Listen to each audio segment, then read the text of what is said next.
सरकार को झुकाने वाला होना चाहिए। नीतीश कुमार ने कहा कि जो पिएगा मरेगा, मैं एक पैसा नहीं दूंगा, लेकिन भारतीय जनता पार्टी के दबाव में नीतीश कुमार को झुकना पड़ा और जहरीली शराब पीने से मरने वालों को 4 लाख रुपया देने का।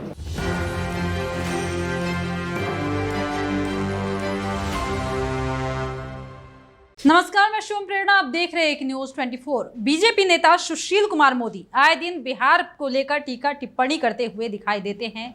किसी न किसी मुद्दे पर वो नीतीश कुमार या तेजस्वी यादव को घेरते हुए नजर आते हैं। इसी क्रम में बता दें कि एक बार फिर से उन्होंने शराबबंदी पर एक बड़ा सवाल उठाया है और नीतीश कुमार से एक सवाल पूछा है कि क्या आपने जो बिहार को लेकर ऐलान किया था, आप उस पर कायम है। दरअसल बता दें कि बिहार में पिछले दिनों की ही बात है जब शराबबंदी के बावजूद भी शराब पीने से काफी लोगों की जान चली गई थी, जहां पर यह कहा गया था कि ये जो जान है जहरीली शराब पीने से गई है। और इस पर नीतीश कुमार ने साफ साफ एक बयान दिया था, जहां पर वो कहते नजर आए थे कि जो भी बिहार में शराब पिएगा वो मरेगा। इस पर सियासत भी खूब हुई थी, जिसके बाद नीतीश कुमार को अपने गलती का एहसास हुआ और उन्होंने एक बड़ी घोषणा कर दी। उन्होंने कहा कि जो भी मृतक है उनके परिजनों को मुआवजा मिलेगा, लेकिन अब तक वो मुआवजा नहीं मिला है। इसी को लेकर अब सुशील मोदी हमलावर बने हुए हैं। उन्होंने नीतीश कुमार को इस मसले पर घेरा है और उन्होंने क्या कुछ कहा है वो सुनिए। सरकार को झुकाने वाला होना चाहिए। हाल के दिनों में 2 ऐसी घटना घटी बिहार में, जिसमें बिहार सरकार को बीजेपी ने झुका कर दिखा दिया। बिहार में शराबबंदी लागू है। जहरीली शराब से अभी तक बिहार में कम से कम 1000 से ज्यादा लोग मरे हुए। बीजेपी ये मांग करती रही कि जहरीली शराब पीने वालों से मरने वाले लोगों को 4 लाख का मुआवजा मिलना चाहिए। नीतीश कुमार ने कहा कि जो पिएगा मरेगा, मैं एक पैसा नहीं दूंगा, लेकिन भारतीय जनता पार्टी के दबाव में नीतीश कुमार को झुकना पड़ा और जहरीली शराब पीने से मरने वालों को 4 लाख रुपया देने का ऐलान करना। उसी प्रकार आपने पिछले सप्ताह देखा कि बिहार सरकार ने हिंदुओं के पर्व को रद्द कर दिया। जन्माष्टमी का हो, जितिया का हो, तीज का हो, गुरु नानक देव की जयंती का पर्व हो, रक्षाबंधन का पर्व हो, बीजेपी ने इसको एक बड़ा मुद्दा बनाया और बीजेपी ने कहा कि यह हिंदू मानसिकता, हिंदू विरोधी मानसिकता का परिचय है। अपने हिंदू पर्व त्योहार को रद्द कर दिया, लेकिन मोहम्मद साहब के जन्मदिन को रद्द करने की हिम्मत नहीं थी। चेहलुम के छुट्टी को रद्द करने की हिम्मत नहीं थी।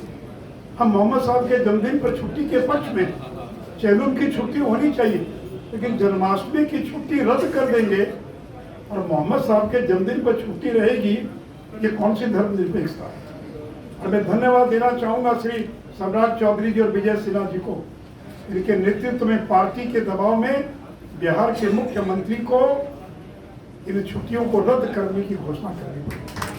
ये कोई साधारण जीत नहीं है, ये बहुत बड़ी जीत है। अब युवा मोर्चा के लोगों से मैं कहूंगा कि अपराध बिहार में बड़ा मुद्दा है। कहीं जिले में अपराध की घटना घटे, तुरंत 5 कार्यकर्ता वहां जाएं, मातम कुर्सी करने के लिए, लोगों के आंसुओं को पहुंचने के लिए।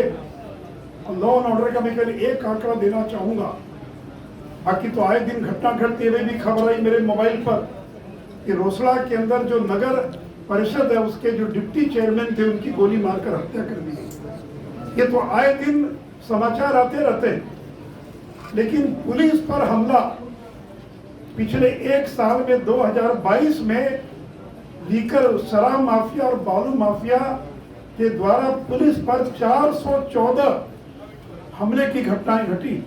और ये आंकड़ा मेरा आंकड़ा नहीं है, नेशनल क्राइम रिकॉर्ड ब्यूरो का आंकड़ा है कि 1 साल में 414 बिहार में पुलिस पर हमले की घटनाएं घटी।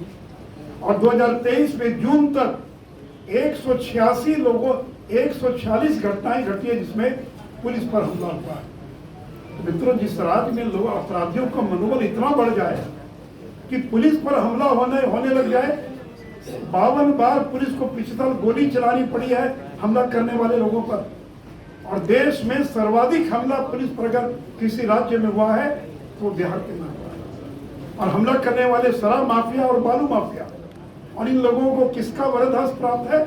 लालू प्रसाद यादव, नीतीश कुमार का बर्दाश्त प्राप्त है, क्योंकि सारे शराब माफिया इन्हीं लोगों से जुड़े, बालू माफिया इन्हीं लोगों से जुड़े। और से मित्रों, ये जो भयावह स्थिति बिहार के अंदर पैदा हुई है, इसलिए लॉ एंड ऑर्डर को एक बड़ा मुद्दा बनाना है। और उसी प्रकार शिक्षा और चिकित्सा, ये दो बड़े ऐसे विभाग हैं जो आम आदमी से जुड़े विभाग हैं। इन विभागों से जुड़े मुद्दों पर भी युवा मोर्चा को एक अपनी रणनीति बनाने की आवश्यकता है और इस मुद्दे पर काम करने की आवश्यकता है। बाकी मित्रों, राष्ट्रीय स्तर के जो बहुत सारे मुद्दे, आज मैं उसकी चर्चा नहीं करूंगा, लेकिन पिछले एक सप्ताह में वो चाहे G20 हो, वन नेशन वन इलेक्शन हो, भारत इंडिया नामकरण हो, संसद का विशेष सत्र हो, सनातन धर्म को अपमानित करने की बात हो, इतने मुद्दे पिछले एक सप्ताह में देश की राजनीति भी कभी पैदा नहीं हुए थे जितना पिछले एक सप्ताह में पैदा हुआ। और जो लोग कहते हैं कि डर के मारे नाम बदल दिया, अरे डर के मारे नाम तो आपने बदल दिया। आपका तो नाम यूपीए था, आपने डर के मारे, चूंकि यूपीए का मतलब भ्रष्टाचार, यूपीए का मतलब अपराध, आपने उस डर से यूपीए का नाम बदल दिया। चूंकि यूपीए का नाम लेते ही लालू यादव, इस तरह के लोगों का नाम सामने आता है। इसे डर के मारे आपने यूपीए का नाम बदल दिया। हम कोई डरने वाले लोग नहीं हैं। और ठीक है, मेरे पूर्व के लोगों ने युवा मोर्चा का जो सहयोग है, मुझे पूरा भरोसा है 2024 में भी हम 40 की 40 लोकसभा सीट जीतेंगे। जैसा कि आप सुन पा रहे हैं कि यहाँ पर सुशील मोदी बिहार के कमियों को गिनाते हुए दिखाई दे रहे हैं। 2024 लोकसभा चुनाव बेहद नजदीक है। उसके पहले जो है बिहार की सियासत में आए दिन भूचाल आ रहा है। किसी न किसी मसले को लेकर विपक्ष जो है लगातार हमलावर बनी हुई है और इसी कड़ी में सुशील मोदी ने एक बार फिर से नीतीश कुमार को कटघरे में ला खड़ा किया है और उन्हें अपने किए गए वादे को पूरा करने का भी दबाव बनाया है। फिलहाल इस वक्त की खबर में इतना ही। और भी ऐसे ही तमाम वीडियो अपडेट्स के लिए बने रहिए हमारे साथ और देखते रहिए हमारा चैनल एक न्यूज़ 24।